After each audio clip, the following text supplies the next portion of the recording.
नमस्कार प्यारे विद्यार्थियों और साथियों। जैसे कि आपको पता है, मैं आपको पढ़ा रहा हूँ 11th क्लास एनसीईआरटी का हिंदी मीडियम में थर्ड चैप्टर वनस्पति जगत। उसका पार्ट 1 में अपलोड कर चुका हूँ और सेकंड पार्ट उसका चल रहा है। उसमें हम पढ़ा रहे हैं आप लोगों को ब्रायोफाइट।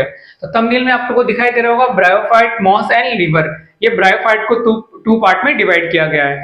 हम पढ़ रहे हैं प्लांट किंगडम। प्लांट किंगडम में अभी हमने देखा था कि हम एल्गी पढ़ चुके हैं। शैवाल शैवाल ऐसा पादप शरीर जिसमें जड़, तना, पत्ती नहीं पाई जाती और वो कहाँ होता है, कहाँ मिलता है हमें, जलीय आवास में।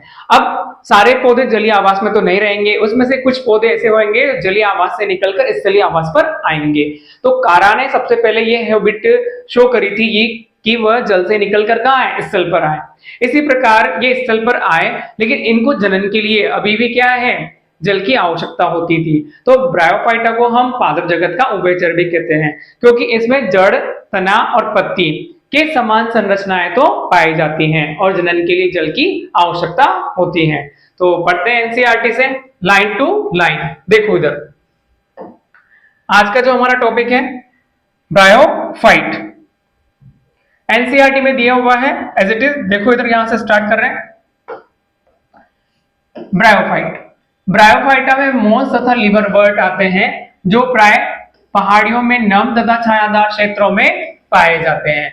ब्रायोफाइटा को पादप जगत का स्थलचर भी कहते हैं। स्थलचर मतलब एम्फीबियंस, मतलब ये कहां, लैंड एंड वाटर दोनों जगह अपना जीवन चक्र कंप्लीट करता है। ये तो इनके डायग्राम दिए हुए हैं। लिवरवर्ट में है ये मार्केंशिया और ये फिनेरिया और ये स्पैग्नम। तो आप लोगों को अभी आगे बताऊंगा। इसमें तो मैं डायग्राम, हम थ्योरी पे आ जाते हैं वापस से। मैंने कल भी बताया था कि हमें जब भी कोई ऑर्गेनिज्म के बारे में पढ़ना है, किसी भी जीव के बारे में, जैसे हमने शैवाल पढ़ी थी बाहर से अंदर की ओर, तो वैसे ही हम ब्रायोफाइटा के बारे में पढ़ेंगे। तो ब्रायोफाइटा का सबसे पहला कैरेक्टर तो हैबिटेट ही है। तो हैबिटेट से क्या पता चला, ये उभयचर है। किसके, पादप जगत के। तो आवास तो दोनों जगह का हो गया। दूसरा पॉइंट हम ले लेते हैं, इसमें कहां पाए जा रहे हैं। ये देखो वापस से बोल रहा है, क्योंकि ये भूमि पर भी जीवित रह सकते हैं किंतु लैंगिक जनन के लिए जल पर निर्भर करते हैं। प्राय नम, सीलन, आर्द्र व छायादार स्थान पर पाए जाते हैं। ये अनुक्रमण में महत्वपूर्ण भूमिका निभाते हैं। बेटा ये अनुक्रमण, अब आप लोगों का यहाँ पर बच्चे पूछते हैं सर अनुक्रमण क्या होता है, तो मैंने यहीं पर आप लोगों की इमेज बता दी है कि अनुक्रमण कहाँ क्या होता है। ये आप लोगों के 12th वाला जो आप लोगों का इकोसिस्टम में इसके बारे में समझाया हुआ है। अनुक्रमण क्या होता है, मान लीजिए पहले कोई पानी का ये तालाब था, धीरे धीरे इसमें कौन सी, पानी के अंदर वनस्पति क्या होती है, उगती है। ये वनस्पति जल में नीचे से निकलकर ऊपर आती है। फिर दूसरा डायग्राम, यहाँ थोड़ा अपना साइज और ग्रो करती है और धीरे धीरे ये वनस्पति पानी से बाहर निकलकर इस तरह से पेड़ बन जाते हैं और पेड़ बाद में आप लोगों का पूरा जंगल का रूप ले लेता है। ये है अनुक्रमण, इसको बोलते हैं सक्सेशन। आई थिंक सो आप लोगों को समझ में आ गया होगा। अब आगे चलते हैं इसमें। देखो इधर, इनकी पादपकाय शैवाल की अपेक्षा अधिक विभेदित होती है, मतलब इसमें जड़, तना और पत्ती के समान संरचनाएं पाई जाती हैं। यह थैलस की तरह होता है और शान अथवा सीधा होता है। एक कोशिकीय अथवा बहुकोशिकीय मूलाभ सबस्ट्रेट से जुड़ा रहता है। मतलब ये इसकी बात कर रहा है, ये राइजोड, ये है मूलाभ और ये इसके द्वारा क्या है, सबस्ट्रेट से जुड़ा हुआ होता है। ये एक कोशिकीय भी हो सकते हैं और बहुकोशिकीय भी हो सकते हैं। इसमें वास्तविक मूल, तना अथवा पत्तियां नहीं होती है। इंपॉर्टेंट बात तो ये है, इनमें मूल सम, पत्ती सम अथवा तना सम संरचना होती है। ब्रायोफाइटा का मुख्य शरीर अगुणित होता है जिसमें युग्मक उत्पन्न करते हैं, इसलिए इन्हें युग्मकोद्भिद कहते हैं। मतलब इन्हें हम क्या बोलते हैं, मेन प्लांट बॉडी इसकी गेमेटोफाइट होती है, इसलिए युग्मकोद्भिद बोला जाता है। ब्रायोफाइटा में लैंगिक अंग बहुकोशिकीय होते हैं। हमने पढ़ा था शैवाल में क्या होते हैं, एक कोशिकीय और जैकेट विहीन होते हैं। नर लैंगिक अंग को पूधानी मतलब एंथ्रिडियम और द्विकशाभिकीय पुमंग उत्पन्न करते हैं। मतलब देखो इधर, ये द्विकशाभिकीय पुमंग कैसे होते हैं बेटा, ऐसे पुमणों के जैसे। मादा जनन अंग को स्त्रीधानी कहते हैं। यह फ्लास्क के आकार का होता है जिसमें एक अंड कोशिका होती है। देखो ये डायग्राम भी मैंने आप लोगों के लिए बता दिया यहाँ पर। ये तो है नर जनन अंग और ये है मादा जनन अंग। ठीक है, इसके अंदर आपके क्या बनते हैं, पुमंग बनते हैं और ये पुमंग बाहर निकल जाते हैं। ये पुमंग ऐसे होते हैं द्विकशाभिक। क्लियर। और ये फ्लास्क जैसी संरचना इसमें होती है अंड कोशिका, एग सेल। तो अभी हम देख रहे हैं यहां पर, देखो इधर ये लिखा हुआ है, वहां पे पुमंग को पानी में छोड़ दिया जाता है। बेटा अभी बताऊंगा मैं कैसे छोड़ दिया जाता है। और स्त्रीधानी के संपर्क में आते हैं और अंडे से संश्लेषित हो जाते हैं जिसके कारण युग्मनज बनता है। युग्मनज में तुरंत न्यूनकारी, युग्मनज में क्या होता है 2n हो गया। तो अर्धसूत्रीय विभाजन की बात कर रही है, अर्धसूत्रीय विभाजन नहीं होता, डायरेक्ट नहीं होगा। पहले क्या बनाएगा, ये क्या बनाएगा, कैप्सूल बनाएगा और इससे एक बहुकोशिकीय बीजाणुविद स्पोरोफाइट बन जाता है। और स्पोरोफाइट मुक्त जीवी नहीं होता, मतलब यह युग्मकोद्भिद पर निर्भर रहता है, प्रकाश संश्लेषी युग्मकोद्भिद से जुड़ा होता है। इससे यह अपना पोषण प्राप्त करता रहता है और स्पोरोफाइट की कुछ कोशिकाओं में न्यूनकारी विभाजन होता है जिससे अगुणित बीजाणु अंकुरित होकर युग्मकोद्भिद में विकसित हो जाते हैं। अब यहां तक जो हमने पढ़ा है उसको मैं आपको एक फ्यूनेरिया यहीं से बता दूं। मैं फ्यूनेरिया में एक पार्ट होता है ये मुख्य अक्ष और ये होती है पत्तियां और ये होते हैं मूलाभ। ठीक है, यहां तक इसको हम बोलते हैं युग्मकोद्भिद। अभी इतना डायग्राम समझो, आगे चलो। फ्यूनेरिया में ये क्या है, मुख्य अक्ष, ये है मुख्य अक्ष। इस मुख्य अक्ष पर ये निकल रहे हैं राइजोइड्स, मूलाभ, क्या निकल रहे हैं, मूलाभ बेटा। और इस पर निकल रही है लीफ, पत्तियां।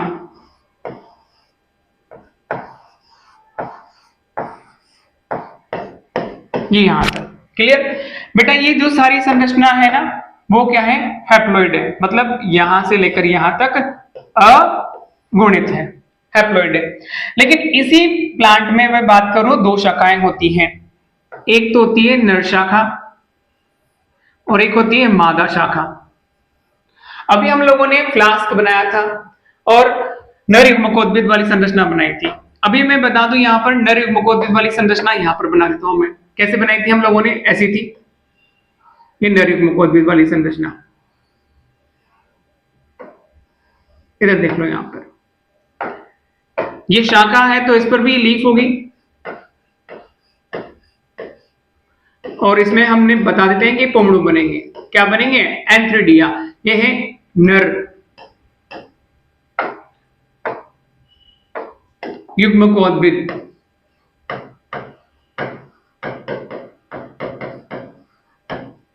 नर युग्मकोद्भिद, और इसके अंदर ये पोमड़ू बन रहे हैं, दिख रहे हैं आप लोगों को। अब इधर बनाते हैं हम मादा वाली ब्रांच जो फ्लास्क जैसी थी।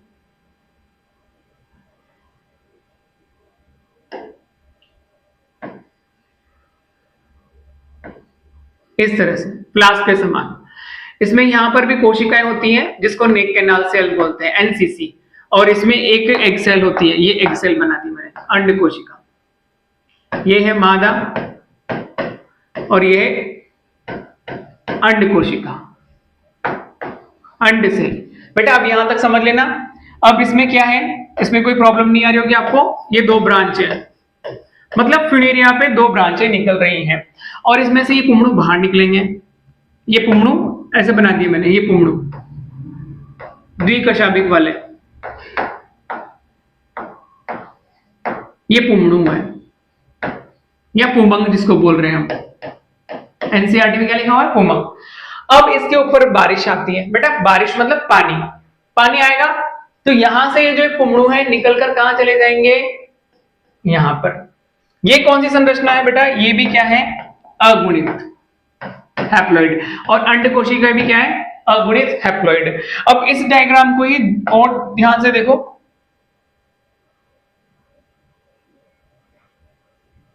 देखो इसी डायग्राम में ये संरचना अब ऐसे हो जाएगी, इस पौधे पर ही, इस पौधे पर ये थी शाखाएं, पत्तियां, पत्तियां, और ये हमने बनाए थे मूलाप, मूलाप। अब इसकी इस शाखा पर कौन सी वाली, फीमेल शाखा, मादा शाखा पे, ये रही मादा वाली शाखा। इस मादा शाखा पर क्या हो गया, ये स्त्रीधानी थी, ये स्त्रीधानी, इस स्त्रीधानी पर ये पुमड़ू आ चुके हैं, ये पुमड़ू आ गए, ये पुमड़ू आ गए। देखो इसके अंदर क्या थी अपनी अंड कोशिका, ये क्या है अंड कोशिका, और ये भी क्या लाए एन, एन और एन दोनों मिलकर क्या हो गया बेटा 2n, क्या हो गया 2n। तो अब यहां से लेकर यहां तक तो था ये अगुणित, और ये वाला पोर्शन हो गया अब द्विगुणित। तो इस संरचना के बाद में ये डायग्राम हो जाता है ऐसा,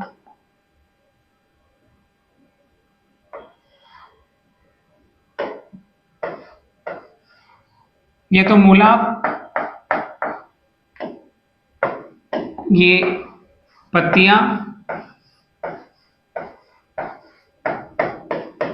ये है लीफ, और इस पर ये आप लोगों का 2n वाला पोर्शन। अब ये दोनों मिल गए, ये दोनों मिल गए, तो यहां पर इसके यहां पहुंचने से n और n क्या संरचना बन गई बेटा,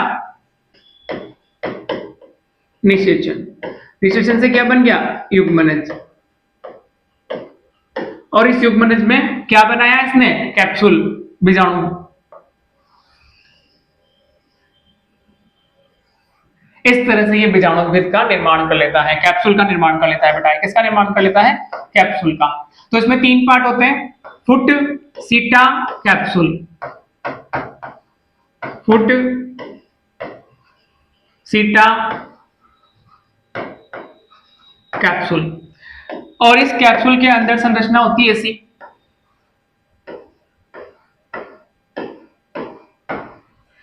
बेटा यहां तक अब जो ये पोर्शन बनाया हम लोगों ने, ये अभी तक भी क्या है 2n, और नीचे वाला पोर्शन क्या है n। तो अब इस पोर्शन को तो हम बोलते थे क्या, युग्मकोद्भिद, युग्मकोद्भिद, और इस वाले पोर्शन को हम क्या बोलेंगे, बीजाणुद्भिद।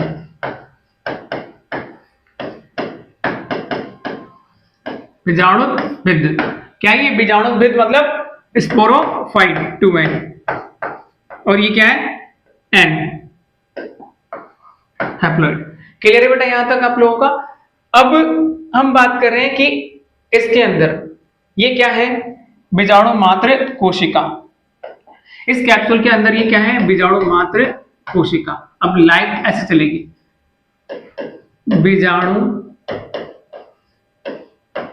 मात्र कोशिका, ये क्या है वैसा द्विगुणित। क्लियर। तो सबसे पहले तो हम ये बोलते हैं कि इस ब्रायोफाइटा का जो बीजाणुद्भिद है वो युग्मकोद्भिद पर निर्भर होता है, किसके लिए, पोषण के लिए। ठीक है, ये युग्मकोद्भिद पर, ये युग्मकोद्भिद है और ये बीजाणुद्भिद निर्भर है युग्मकोद्भिद पर, क्योंकि इसका जो बीजाणुद्भिद है वो पूरी तरह से इस पर आश्रित है। क्यों, क्योंकि ये प्रकाश संश्लेषण नहीं करता और युग्मकोद्भिद भोजन बनाकर इसको देता है। अब बीजाणु मात्र कोशिका में क्या होता है बेटा, अर्धसूत्री विभाजन, अर्धसूत्री विभाजन, अर्धसूत्री विभाजन हो गया। अर्धसूत्री विभाजन से इसमें क्या बन जाएंगे, 4 अगुणित हैप्लॉइड बीजाणु। और ये बीजाणु किसके अंदर है बेटा, अभी कैप्सूल के अंदर ही, कैप्सूल के अंदर ही बन रहे हैं। और ये कैप्सूल के अंदर ये बीजाणु है, और कैप्सूल इस तरह से पूरा क्या होता है, फटता है। कैप्सूल जब मैच्योर हो जाता है तो बस्ट होकर फटता है, और ये बीजाणु क्या होते हैं, बाहर निकल जाते हैं। ये क्या होते हैं, बाहर निकलकर वापस से क्या होंगे, मृदा में या जल में, नमवासों में जाएंगे और अंकुरित होकर नया क्या बना लेंगे, पादप बना लेंगे। इस तरह से ये है। यहां पर कौन कौन सी संरचनाएं हुई, ये भी 2n है, यहां पर ये हैप्लॉइड हो गया और ये अगुणित हो गया और ये पूरा नया पादप जो बना ये भी क्या हो गया, अगुणित हो गया। तो ये एक सिंपल सा इसका मैंने आप लोगों को क्या बनाया है, जीवन चक्र समझाया है। ठीक है, इसका आप लोग वो लेना स्क्रीनशॉट ताकि आप लोगों को भी और ज्यादा इजीली समझ में आएगा। क्लियर है यहां से यहां तक? तो अभी तक ये बात हुई। अब बेटा यहाँ पर जब ये पादप बनता है, इसका हम वापस से आपको चीजें बताएंगे। ये नया पादप जो बन रहा है, यहाँ पर दो तरह से अंकुरण होता है, एक तो होता है प्रत्यक्ष और एक अप्रत्यक्ष। हम पढ़ रहे हैं ब्रायोफाइटा में, तो ब्रायोफाइटा में मॉस एंड लिवरबर्ट, तो इसको दो पार्ट में डिवाइड करते हैं। तो मॉस में तो क्या होता है बेटा, उसमें एक लीफ जैसी संरचना बनती है, इसको बोलते हैं हम प्रोटोनिमा। उसके बारे में आगे पढ़ते हैं। चलो यहां तक तो क्लियर है आप लोगों को? कोई भी डाउट हो तो बता देना। अब इसमें एनसीईआरटी में यहां पर कुछ क्या दिया हुआ है, आर्थिक महत्व, ब्रायोफाइटा का आर्थिक महत्व। ठीक है, तो इसको हम सबसे लास्ट में पढ़ेंगे। तो हम आ जाते हैं किस पे, लिवरबर्ट पे। लिवरबर्ट पे जाने से पहले मैंने आप लोगों को जस्ट अभी जो बताया है इसका लाइफ साइकिल एक और तरीके से मैं बता देता हूं ताकि आपको और इजी हो जाए। युग्मकोद्भिद पादप है,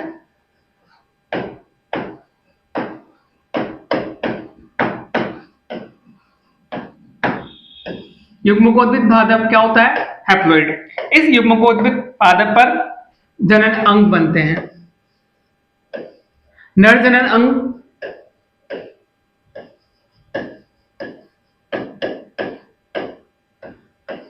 जिसको हम एंथ्रीडिया बोलते हैं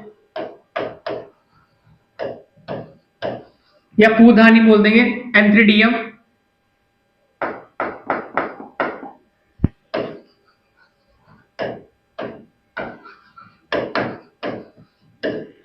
मादा जनन अंग,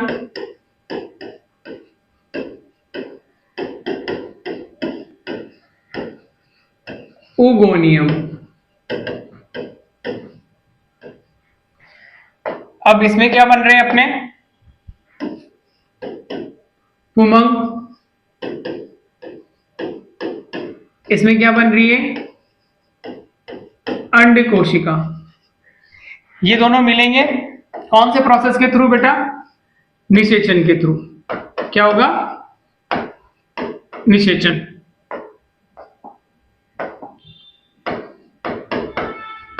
ये निषेचन हो गया। तो निषेचन के थ्रू यहां पर जो संरचना बनेगी वो क्या होगी, डिप्लॉइड। क्या होगा वो, युग्मनज, जाइगोट, युग्मनज 2n। इस युग्मनज से क्या बनेगा बेटा, भ्रूण बनेगा।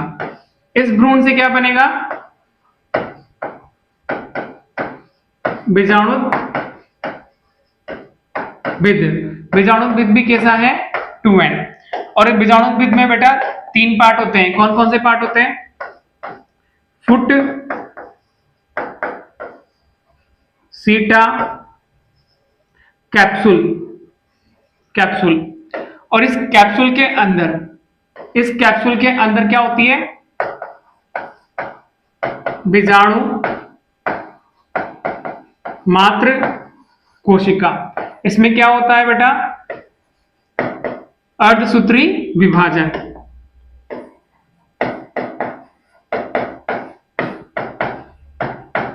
जिससे क्या बनते हैं, बीजाणु। अब इस बीजाणु का अंकुरण, अंकुरण, यदि अंकुरण प्रत्यक्ष तरीके से हो तो ये वाला, इसको हम बोलते हैं, किसमें होता है ये, लिवरबर्ट में, लीवर बर्ट में। बट ये अंकुरण अप्रत्यक्ष हो, मतलब पहले ये बनाएगा एक प्रोटोनीमा, प्राइमरी प्रोटोनीमा, फिर उस पर निकलेगी कलिका, फिर उस कलिका से बनेगा युग्मकोद्भिद। क्लियर। तो ये है इसका जीवन चक्र। अब देखो इसमें कौन कौन सी संरचनाएं थी जो 2n है और कौन कौन सी, ये वाली तो थी हमारी हैप्लॉइड, नर जनन अंग और मादा जनन भी क्या अपने हैप्लॉइड, ये भी क्या था हैप्लॉइड, ये भी क्या था हैप्लॉइड। अब यहां से क्या है डिप्लॉइड, ये क्या है डिप्लॉइड, ये क्या है डिप्लॉइड। इस तरह से ये भी क्या थी अपनी द्विगुणित, द्विगुणित। बीजाणु क्या था अपना हैप्लॉइड। तो इसमें ध्यान से देखना, ये वाला पोर्शन अर्धसूत्री विभाजन से पहले की बात करते हैं। फिर तुम बोलोगे सर अर्धसूत्री विभाजन के बाद थोड़ा होगा ऐसा। ये देखो यहां पर निषेचन से ये वाली संरचना,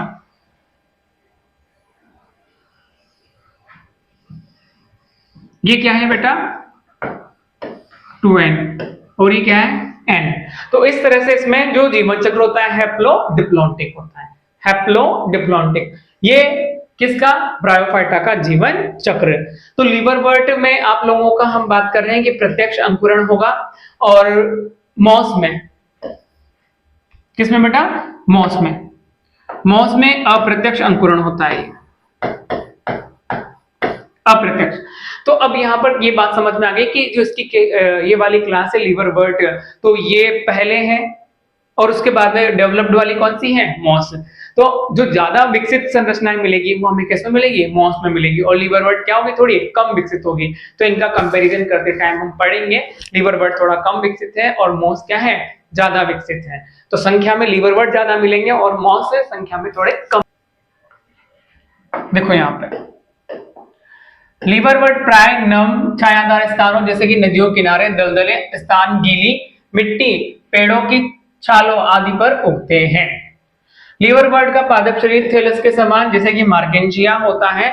थैलस पृष्ठाधारी होते हैं, अधः स्तर से बिल्कुल चिपके हुए रहते हैं। इसके पत्तीदार सदस्यों में पत्तियों की तरह छोटी छोटी संरचनाएं होती हैं जो तनी की तरह की रचना पर दो कतारों में होती है। इस तरह से होती है इसकी पत्तियां, इस तरह से हार्ट शेप, इस तरह से, ठीक है, इस तरह की पत्तियां होती हैं। लीवरवर्ट में अलैंगिक जनन, थैलस के विखंडन मतलब ये टूट जाए, विशिष्ट संरचना जैसे कि जेमा।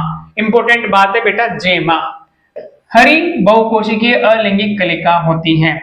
क्या होती है जेमा, देखो इधर ये इस डायग्राम में आप लोगों के शो किया हुआ है एनसीईआरटी में, ये रही। इस तरह की जो संरचना है इसको बोलते हैं जेमा कप। ये है जेमा कप, दिख रहे हैं आप लोगों को, ये है जेमा कप और ये इसमें मूलाभास, ये लिखा हुआ जेमा कप। यहीं पर मैं बता दूं आप लोगों को, मार्केंशिया में नर और मादा प्लांट अलग अलग होते हैं। ये दर्शाता है स्त्रीधानी को, इससे प्यारा सा फ्लावर बन रहा है तो स्त्रीधानी है, और ये इस तरह की संरचना बन रही है तो ये पुधानी दर है। दोनों में जेमा कप पाए जाते हैं। क्लियर। यह छोटे छोटे पात्रों जिन्हें जेमा कप कहते हैं में स्थित होते हैं। ये अपने पैतृक पादप से अलग हो जाती है और इससे एक नया पादप उग जाता है। लैंगिक जनन के दौरान नर व मादा लैंगिक अंग या तो उसी थैलस पर अथवा दूसरे थैलस पर बनते हैं। स्पोरोफाइट में एक फुटसीटा कैप्सूल, पाद सीटा कैप्सूल होता है। मियोसिस के बाद, अर्धसूत्री विभाजन के बाद कैप्सूल में स्पोर बनते हैं और स्पोर अंकुरण होने से मुक्त जीवी युग्मकोद्भिद बनते हैं। क्लियर है यहां तक आप लोगों का, ठीक है। लीवरवर्ट। अब मैं बात करता हूं आप लोगों का किसमें, मॉस में। मॉस उससे थोड़ा ज्यादा क्या है विकसित है, किससे, लीवरवर्ट से। बहुत इजी है यहां पर, तो ये देखो इधर जीवन चक्र की प्रभावी अवस्था युग्मकोद्भिद होती है, हमने पढ़ लिया कई बार, जिसकी दो अवस्थाएं होती हैं। पहली अवस्था प्रथम तंतु में होती है, मतलब जिसको हम बोलते हैं प्रोटोनिमा, जो स्पोर से बनता है। यह विसर्पी हरा शाखित और प्राय तंतु में होता है। मतलब ये ऐसे बोल रहा है बेटा कि जैसे कि ये एक बीजाणु आया, जैसे बोल रहा है ये एक बीजाणु यहां गिर गया, ये बीजाणु विसर्पी इस तरह से क्षैतिज वृद्धि कर रहा है, ये शाखाएं निकल रही है नीचे नीचे नीचे नीचे, क्षैतिज क्षैतिज, क्लियर। इस पर बन रही है कलिकाएं, ये कलिकाएं बन रही है, ये कलिका बन रही है, ये कलिका। इस कलिका में निकलेंगे अब मूलाभास, ये मूलाभास निकल गए। क्लियर।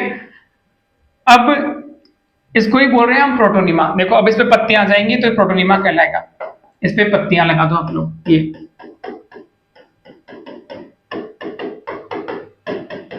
देखो इधर पढ़ो। इसकी दूसरी अवस्था पत्ती की तरह होती है, जो प्रथम तंतु से पार्श्वीय कलिका के रूप में उत्पन्न होती है। साइडों में निकल रही ना, इसमें एक सीधा पतला तनासा जिसे सर्पिल रूप में पत्तियां लगी होती है, यह बहुकोशिकीय अथवा शाखित मूलाभास मिट्टी में जुड़ी रहती है। इस अवस्था में लैंगिक अंगों का विकास होता है। मैंने पढ़ाया था आप लोगों को किसमें, फ्यूनेरिया में। फ्यूनेरिया में दो ब्रांचें निकाल दी थी, इसमें से इधर नर वाली, इधर मादा वाली, इस तरह से ये ब्रांचिंग होती रहती है। ठीक है, फ्यूनेरिया इसका एग्जाम्पल आएगा, ये रहा फ्यूनेरिया इसका एग्जाम्पल। मॉस में कायिक जनन द्वितीयक प्रथम तंतु के विखंडन द्वारा होता है। मतलब जैसे कि यहाँ से ये टूट जाएगा तो ये पौधा अलग हो जाएगा, ये पौधा अलग हो जाएगा, ये टूट जाएंगे तो ये पौधे अलग हो जाएंगे, और मुकुलन द्वारा होता है। लैंगिक जनन अंग पूधानी स्थिधानी पत्ती के प्ररोह चोटी पर स्थित होते हैं। निषेचन के बाद युग्मनज से स्पोरोफाइट विकसित होता है, जो पाद, सीटा और कैप्सूल में विभेदित होता है। मॉस में स्पोरोफाइट लीवरवर्ट की अपेक्षा अधिक विकसित होता है। कैप्सूल में स्पोर होते हैं, बताया था मैंने आप लोगों को। कैप्सूल इस तरह की संरचना बनाई थी हम लोगों ने भी। ये रहा कैप्सूल। इस कैप्सूल में क्या होते हैं, बीजाणु मात्र कोशिका होती है, उसमें स्पोर होता है। मियोसिस के बाद स्पोर बनते हैं, और मॉस में स्पोर विकिरण बहुत ही विस्तृत प्रणाली से होता है। इसके सामान्य सदस्य फ्यूनेरिया, पॉलीट्राइकम व स्फेग्नम होते हैं। यहां तक ये कंप्लीट हुआ एनसीईआरटी के अकॉर्डिंग। क्लियर। अभी हम बात करेंगे इसके इकोनॉमिक इंपोर्टेंट। ब्रायोफाइटा के इकोनॉमिक इंपोर्टेंट में एक बहुत इंपॉर्टेंट नाम आता है स्फेग्नम। स्फेग्नम क्या है बेटा, स्फेग्नम वो प्लांट है जब पृथ्वी में उथल पुथल हुई तो नीचे ये दब गए, जिससे कोयले का निर्माण हुआ और पिट कोयला इससे बना। ब्रायोफाइटा का महत्व बहुत कम आर्थिक महत्व है, लेकिन कुछ मॉस शाकाहारी स्तनधारी पक्षियों अथवा अन्य प्राणियों को भोजन प्रदान करते हैं। स्फेग्नम आ गया। स्फेग्नम की कुछ स्पीसीज जातियां पिट प्रदान करती हैं। पिट क्या होता है बेटा, कोयला। इसको इंपोर्टेंट कर लेना, यहां से क्वेश्चन बनता है। पिट प्रदान करती है, जिसका उपयोग ईंधन के रूप में करते हैं। इसका उपयोग पैकेजिंग और सजीव पदार्थों को स्थानांतरित करने में भी करते हैं। जब ये जो आप लोगों ने नम अमासा चट्टानों पर जब फ्यूनेरिया को उगा हुआ देखोगे तो वहां पर इसको हम एज अ पैकेजिंग मटेरियल, कांच का कोई चीनी का सामान है उसके चारों तरफ लपेट देते ताकि वो टूटे नहीं, तो पैकेजिंग मटेरियल के रूप में भी इसका उपयोग किया जाता है। इस कारण यह इनमें पानी रोकने की क्षमता भी अधिक होती है। हाइग्रोस्कोपिक नेचर होता है। लाइकेन समेत मॉस सर्वप्रथम ऐसे सजीव हैं जो चट्टानों पर उगते हैं। लाइकेन तो उगे से, मॉस भी आए। इनका पारिस्थितिक दृष्टि से बहुत महत्व है। इन्होंने चट्टानों को अपघटित किया और अन्य उच्च कोटि के पौधों को उगाने के लिए अनुरूप बनाया। क्योंकि मॉस मिट्टी पर एक सघन परत बना देता है, इसलिए वर्षा की बौछारें मृदा को अधिक हानि नहीं पहुंचाती। इस प्रकार ये मृदा अपरषण को भी रोकते हैं। ब्रायोफाइटा को लीवरवर्ट तथा मॉस में विभक्त कर सकते हैं। पढ़ लिया हम लोगों ने यहाँ तक पूरा। क्लियर है। तो ये क्या करता है, मृदा की सतह पर उग जाएगा तो पानी जो आ रहा है वो नीचे नहीं जाएगा, उसको रोक लेगा। क्लियर। आप लोगों को एक बार फिर मैं इसका लाइफ साइकिल एक और बता दूं। देखो तीसरी बार मैं बता रहा हूं आप लोगों को ये लाइफ साइकिल। इस तरह से दो ब्रांच बनती है, इसमें ये लीव्स होती हैं और ये वाला पोर्शन इसका होता है गेमेटोफाइट। इस पे ये कैप्सूल, सीटा कैप्सूल आ गया। इस कैप्सूल में कैलिप्ट्रा होता है आगे वाला पोर्शन, अपरकुलम होता है कैप्सूल का भाग, और ये स्पोर बाहर निकल जाते हैं और ये वापस से जर्मिनेट होता है तो नया प्लांट बनाता है यंग लीफ वाला। और वापस से इसमें क्या होते हैं, दो, एक तो एंथ्रीडिया और एक ओगोनिया। और ओगोनिया में होती है एग सेल, और ये एंथ्रीडिया से यहाँ पहुंचता है, जाइगोट बनता है, और जाइगोट वापस से क्या होता है, स्पोरोफाइट। स्पोरोफाइट वापस यहाँ लगा होता है और ये स्पोरोफाइट इससे न्यूट्रिशन लेता है। आशा करता हूं आप लोगों को ब्रायोफाइट समझ में आया होगा। जो भी आप लोगों को इसमें समस्या लगी वो प्लीज कमेंट में मुझे लिखकर बता देना। Thank you.